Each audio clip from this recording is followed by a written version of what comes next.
Cook and food থেকে সবাইকে স্বাগত জানাচ্ছি। আশা করি সবাই ভালো আছেন, সুস্থ আছেন। ভিডিওটি না টেনে পুরো ভিডিওটি দেখে নেবেন। আজকে আপনাদের আমলকির আচার বানিয়ে দেখাবো খুব সহজভাবে। তার জন্য 500 আমলকি নিয়েছি। আমলকিগুলো ধুয়ে পরিষ্কার করে নিয়েছি। গ্যাসে কড়াই চাপিয়ে জল দিয়ে দিলাম। আমলকিগুলো সেদ্ধ করে নেব। ঢাকনা দিয়ে ঢেকে সেদ্ধ করে নেব। 15 মিনিট পর ফিরে এলাম। একটা তুলে দেখাচ্ছি। দেখুন আমলকিগুলো ফেটে গিয়েছে, মানে সেদ্ধ হয়ে গেছে। আমি ছাঁকনির সাহায্যে আমলকিগুলো তুলে নেব। ভিডিওটি আপনাদের একটু ভালো লেগে থাকলে লাইক, শেয়ার, কমেন্ট করে পাশে থাকবেন। বন্ধুদের সঙ্গে শেয়ার করে দেবেন। আমলকির জন্য একটা মশলা তৈরি করে নেব। ফ্রাই প্যানে 5 ফোড়ন দিয়ে দিলাম। হালকা ভেজে নেব।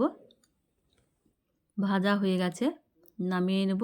নামিয়ে ঠান্ডা করে গুঁড়ো করে নেব। আমলকিগুলা ঠান্ডা হয়ে গেছে, ছাড়িয়ে বীজ বের করে নিচ্ছি। একটু চাপ দিলে বীজ বের হয়ে আসছে। সমস্ত বীজগুলাই বের করে নিয়েছি। গ্যাসে কড়াই চাপিয়ে দিয়ে সরিষার তেল দিয়ে দিলাম। ওই তেলে 5 ফোড়ন দিয়ে দিলাম। 3টে শুকনো লঙ্কা দিয়ে দিলাম।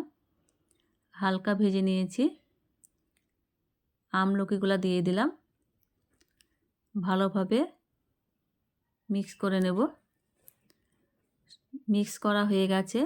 উপর দিয়ে স্বাদ মতো লবণ, লঙ্কার গুঁড়ো,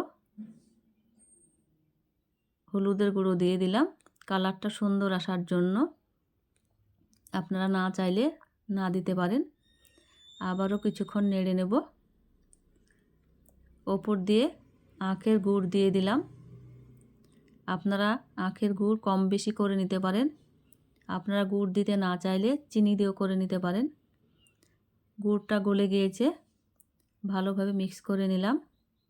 দেখুন দেখতে কত সুন্দর হয়েছে। আপনারা এইভাবে করে একবার দেখতে পারেন।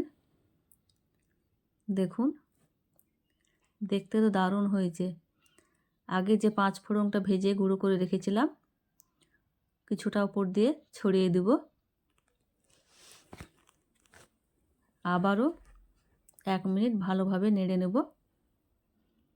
আচার তো অনেক খেয়েছেন, এইভাবে আমলকির আচার বানিয়ে দেখতে পারেন।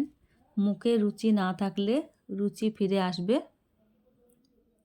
আমার ভালোভাবে নাড়া হয়ে গেছে, এবার নামিয়ে নেব।